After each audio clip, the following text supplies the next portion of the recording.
வந்தாலும் எவ்வளவு துன்பங்கள் வந்தாலும் அவள் அதை எப்படி ஃபேஸ் பண்ண போகணும் அப்படின்றதுல என்னோட ஃப்ரெண்டோட வாழ்க்கையை வச்சு நான் உங்கள்கிட்ட பேச போகிறேன். அப்படி சொல்லணும்னா என்னோடய ஃப்ரெண்டு வந்து ஒரு பணக்கார வீட்டில் பிறந்தா. அவளை வந்து அவங்க வீட்டில் அப்படி தாங்கி தாங்கி வளர்த்தாங்க. வெளி உலகம் எதுவுமே தெரியாது. சின்ன வயசில் அவளை ஹாஸ்டலில் விட்டு அவ்வளோ அழகாக வளர்த்தாங்க. திரும்ப அவளை ஒரு 18-19 வயசு ஆன உடனே கல்யாணம் பண்ணி கொடுத்த இடமும் நல்ல வசதியான குடும்பம், நல்ல வேலைக்கு ஆட்கள் அப்படின்னு. கல்யாணம் பண்ணினவரும் அவளை ரொம்ப நல்லா பார்த்துக்கிட்டாரு. அப்படியே அவர் கிணத்து தவளையை போலே அவளை வளர்த்துட்டாங்க. ஏன்னா அவளுக்கு வெளி உலகம் எதுவும் தெரியாது. ஒரு பேங்குக்கு போனால் கூட ஒரு செக்கனாலும் கூட அவள் எழுதி தான் கொடுப்பா. அவர் தான் போய் வாங்கணும். எல்லாமே எந்த வேலையுமே அவளுக்கு தெரியாது. எங்கேயுமே அவள் போனது கிடையாது. தனியாக ஒரு ட்ரெஸ் எடுக்கவோ எங்கேயுமே தனியாக போனதும் கிடையாது. 2 குழந்தைங்களும் பிறந்தது. நல்ல சந்தோஷமாக அவள் வாழ்க்கை போயிட்டு இருந்துச்சு. அவள் மனசுக்குள்ளே ஐயோ நம்ம ரொம்ப சந்தோஷமாக இருக்கிறோம், நமக்கு எந்த ஒரு கவலையும் இல்லை, எல்லாரையும் பார்க்கும்போது நம்ம ரொம்ப சந்தோஷமாக இருக்கிறோன்றது அவள் மனசுலேயே அது ஒரு திருப்பி ஓடிட்டு இருந்துச்சு. பெரிய பொண்ணை காலேஜில் கொண்டு சேர்த்தாங்க. பையன் 10th படிச்சுட்டு இருந்தான். திடீர்னு அந்த ஹஸ்பண்ட் வந்து அட்டாக்ல இறந்து போயிடுறாரு. அப்போது அவங்க மாமியாரும் ரொம்ப சிக்காக இருக்கிறாங்க. அவங்களுக்கும் வயசு ரொம்ப ஆயிட்டு. அவங்களும் என்னன்னு அவங்களுக்கு ரொம்ப ஒன்றும் தெரியலை, என்ன நடக்குதுன்னு தெரியலை. அவர் திடீர்னு இறந்தவுடனே அவள் ரொம்ப அப்செட் ஆயிட்டா, உடஞ்சி போயிட்டா. மனசளவில் ரொம்ப உடஞ்சி போயிட்டா. ஐயோ என்னை எப்படி நான் அந்த பிள்ளைங்களை வளர்ப்பேன், எப்படி நான் காப்பாற்றுவேன், ரொம்ப இதாக இருக்கும்போது அவளோட சொந்தக்காரங்களை வந்து அவளை வந்து யாருமே மோட்டிவேட் பண்ணலை. இவன் என்னை எப்படி அந்த பிள்ளைய வளர்க்க போகிறா, எப்படி காலேஜ் படிக்க வைக்க போகிறா, வேண்டாம் காலேஜ் வந்து அவளை பிள்ளைங்க நிப்பாட்டிடுவோம் அப்படின்னு ஒவ்வொரு இதாக பேச ஆரம்பித்தாங்க. ஆனால் அவள் அதில் இருந்து இல்லை, என் பிள்ளைங்களை நான் படிக்க வைப்பேன், என் வீட்டுக்காரர் வந்து என் பிள்ளைங்களை படிக்கணும், அவங்கள நல்லா காலேஜுக்கு போகணும் அப்படின்னு அவங்க நினச்சிருந்தனால நான் கண்டிப்பாக அந்த படிப்பை நான் கண்டினியூ பண்ணுவேன் அப்படின்னு சொல்லிட்டு அந்த படிப்பை எப்படியாவது அந்த பிள்ளைங்களுக்கு கொடுக்கணும் அப்படின்னு ரொம்ப முயற்சி பண்ணான். ஒரு சமயத்தில் கூட பேசாமல் செத்து போயிடலாம், இந்த வாழ்க்கை எதுக்கு நமக்கு, நம்ம இந்த பிள்ளைங்களை வச்சு நம்ம இப்படி கஷ்டப்படுறோம் அப்படின்ட்டு மனசில் ரொம்ப தோணுச்சு.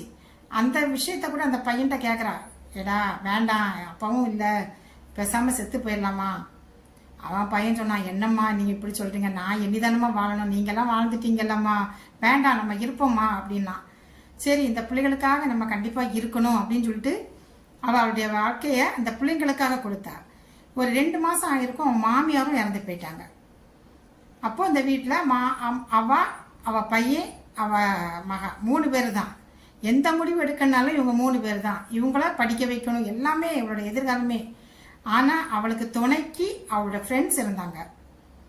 அவளுக்கு நிறைய ஃப்ரெண்ட்ஸு. அவங்க வந்து அவளுக்கு பக்கத்துணையாக வந்து நைட்டு வந்து அவள் தனியாக இருப்பா வீட்டிலன்னு சொல்லி நைட்டு வந்து அவள் கூட காவல் இருந்து அவள் கூட இருந்துட்டு காலையில் போகிற ஃப்ரெண்ட்ஸ் இருந்தாங்க. ஏன்னா இப்போ இவளுக்கு இது வெளி உலகமும் தெரியலை, எப்படி இதை பண்ண போகிறோன்னு எல்லாருக்குமே ரொம்ப கவலை. அதில் ஒரு ஃப்ரெண்டு சொன்னா, இல்லைப்பா என்ன பண்ணலாம்னா என்னோட வண்டியை முதல்ல நீ 2 வீலர் படி, 2 வீலர் படிச்சுட்டு அப்புறம் நம்ம பார்க்கலாம் அப்படின்னு சொல்லிட்டு அவளோட 2 வீலரை கொண்டு கொடுத்தா. அப்போ அந்த 2 வீலரை கொடுத்துட்டு அதை ஓட்டுறதுக்கு ஒரு டிரைவரையும் ஏற்பாடு பண்ணி ஓட்டி படித்து கொடுக்க. ஆனால் இவன் அந்த வண்டியை ஓட்டி அது நாள் வரைக்கும் அவளுக்கு 2 வீலர் ஓட்ட தெரியாது. அந்த ஃப்ரெண்டுக்கு மூலமாக அந்த வண்டியை ஓட்டி படித்து ஒரு நல்லா வந்து கஷ்டப்பட்டு ஒரு வேலையும் தேடினான். அவளுக்காக ஒரு வேலையும் தேடி அந்த பொண்ணையும் படிக்க வச்சா, அந்த பையனையும் படிக்க வச்சா.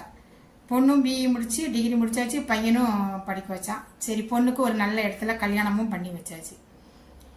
அப்போது அந்த அவள் வந்து அவள் வாழ்க்கையில் எவ்வளவோ தியாகம் அந்த பிள்ளைங்களுக்காகவும் வாழ்க்கைக்காகவும் எவ்வளோ பண்ணா. அவள் வாழ்ந்த வாழ்க்கைக்கு ஒரு கால்வாசி கூட அவள் இப்போ வாழலை. அவள் வந்து அப்படி ஒரு ஒடிஞ்சு போன நேரத்தில் அவங்க ஃப்ரெண்ட்ஸுக்கு ஆதரவுனால அவள் இப்போ ஒரு கார் ஓட்டுறா. நிறைய சமூக சேவை நிறுவனங்களோட சேர்ந்து சேவை செய்கிறா. எல்லாமே அவளோட தைரியம்தான். ஒரு வெளி உலகம் எதுவுமே தெரியாமல் இருந்த அவள் இன்னைக்கு வந்து அந்த உலகத்துலேருந்து வெளியில் வந்து சுதந்திரமாக பிள்ளைங்களை படிக்க வச்சு பிள்ளைங்களை ஒரு நல்ல நிலைமைக்கு கல்யாணம் பண்ணி கொடுத்து ஒரு பேரன் பேத்தியோட இன்னைக்கு அவள் இருக்கா. அதுக்கு காரணம் என்னன்னா அது அவளோட தன்னம்பிக்கை, அவளோட தைரியம்.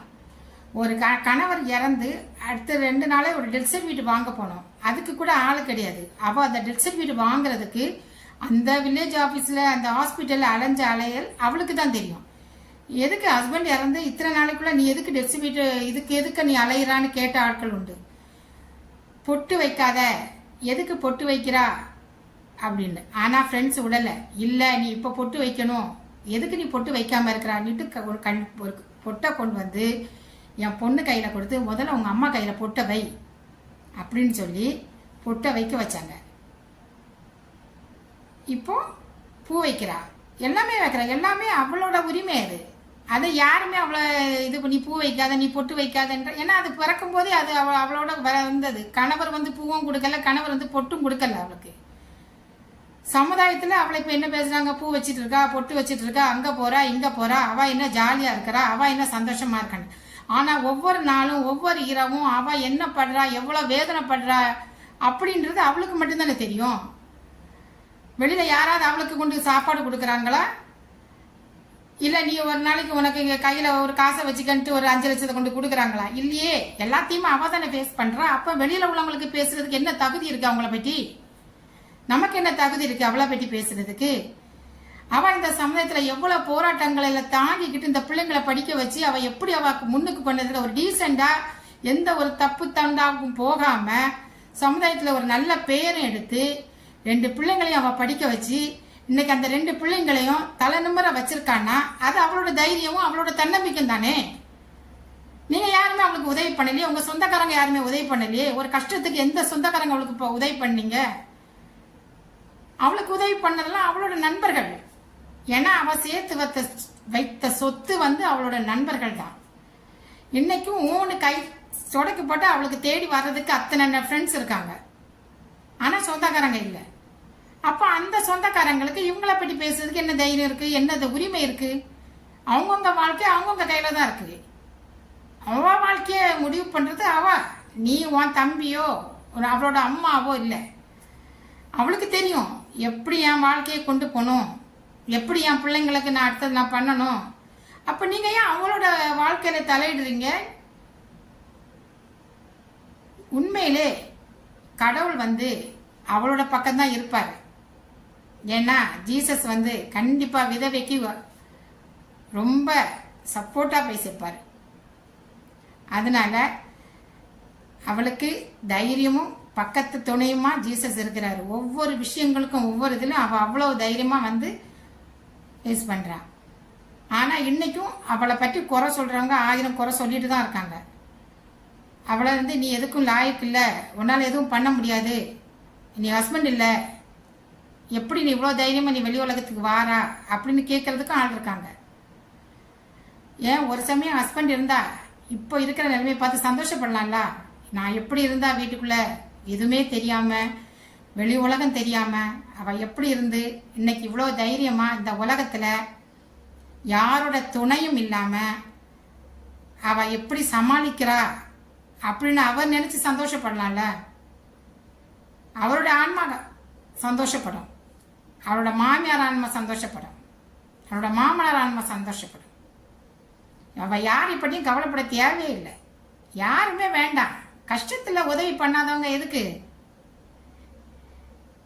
ஒருத்தவங்க கஷ்டப்படுறாங்க, ஒருத்தவங்க மன சங்கடத்துல இருக்காங்க, அவங்களால எதுவும் பண்ண முடியல அப்படின்னு இருக்கும்போது நீங்க அவங்களுக்கு உதவி பண்ணாம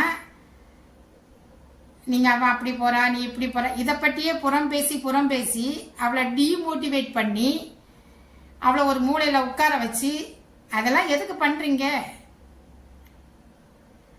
வாழ்க்கையில வந்து எல்லாருக்கும் வாழ்றதுக்கு சுதந்திரம் இருக்கு. அவங்கவுங்க விருப்பப்படி அவங்கவுங்க வாழலாம். என்ன தவறான பாதையில நடக்காம நேர்மையா எவ்வளோ வேணாலும் நடக்கலாம். அதுக்கு அவளுக்கு உரிமை இருக்கு. இந்த உலகத்துல ஒரு சிங்கிள் மதரா இருந்து அவளோட பிள்ளைங்க கரை சேர்த்து அவளோட கடமைகளை செய்து தானும் சம்பாதிச்சு தன்னுடைய எதிர்காலத்துக்கும் வச்சுட்டு இன்னைக்கு அவ்வளோ தைரியமா இந்த குடும்பத்தை எவ்வளோ அமைதியா கொண்டு போறா.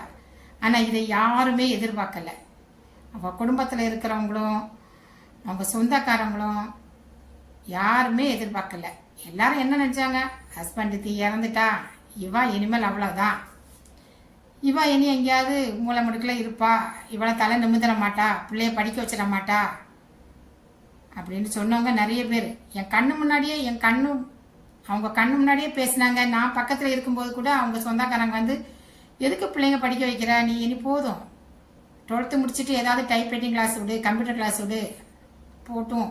ஏன்னா அவங்க என்ன நினச்சாங்கன்னா, நம்மக்கிட்ட ஏதாவது உதவிக்கு வந்துடுவாளோ அப்படி தான் நினச்சாங்க. அப்படி நினச்சி அவங்கள உதாசீனப்படுத்திட்டு இப்போ எல்லாரும் அவளை பற்றி குறை சொல்றதுக்கு தான் இருக்காங்க. யாருமே சந்தோஷமா இல்லை, அவள் இவ்வளோ தைரியமா அவள் இவ்வளோ வளர்த்தாளேன்றது தைரியம் அதை சொல்றதுக்கு யாருமே இந்த உலகத்தில் இல்லை. ஒரு சிங்கிள் மதராக இருந்து அவள் அந்த பிள்ளைய வளர்த்தா, அந்த பொண்ணை கல்யாணம் பண்ணி கொடுத்து அதை நல்ல நிலைமைக்கு வச்சிருக்கா, பையனை கல்யாணம் பண்ணி வச்சிருக்கா, அவளோட இதை சமாளிக்கிறா. இந்த உலகத்தில் இவ்வளோ கஷ்டங்கள் நஷ்டங்கள் எல்லாத்தையும் அவள் ஃபேஸ் பண்ணி அவ்வளோ ஒரு தைரியமாக இருக்கா. அதை யார் நினைக்கிறா? அதனால பெண்கள் வந்து எப்பவுமே கிணத்து தவளையாக இருக்காதுங்க. உங்களுடைய கணவர் வந்து என்ன வச்சிருக்கிறாரு, ஏன்னா அவங்களோட கணவர் வந்து எதுவுமே சொல்லலை. உனக்கு என்ன வச்சிருக்கேன், நீ யார்கிட்ட நான் கடன் கொடுத்துருக்கேன், என்னோட அக்கௌண்ட்ல என்ன இருக்கு, எதுவுமே அவளோட கணவர் அப்படின்ட்டு சொல்லலை. அவளுக்கு அது எதுவும் தெரியாது. சடனாக அவர் இறந்தப்புறம் தான், ஐயையோ எங்கே இருக்குது, அவர் என்ன வச்சிருக்காரு, இது வச்சிருக்காரு, பாஸ்புக் எங்கே இருக்குது, எந்த அக்கௌண்ட்டில் போட்டிருக்காரு, அப்படி தான் பார்க்க முடிஞ்சுது.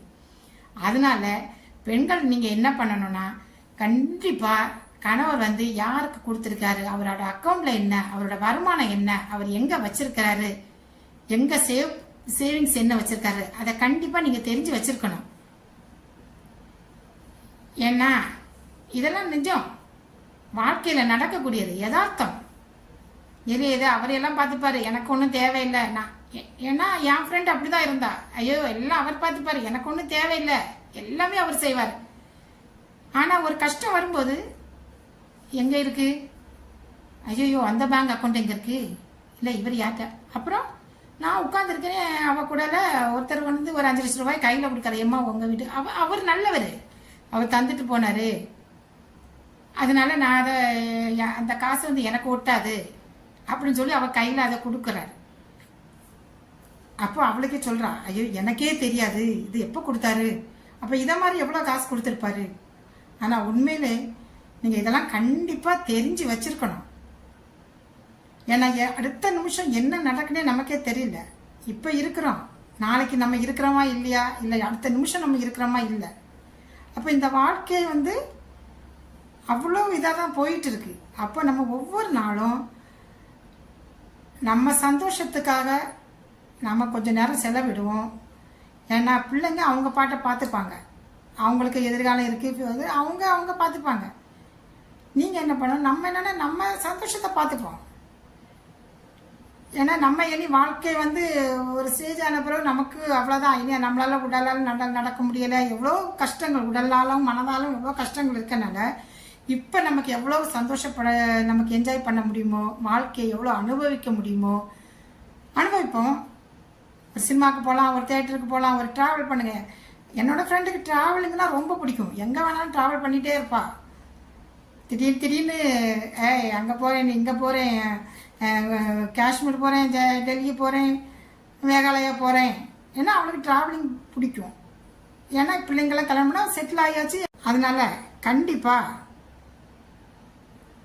நாம் வந்து வாழ்க்கையை அனுபவித்து வாழணும், தைரியமாக வாழணும்.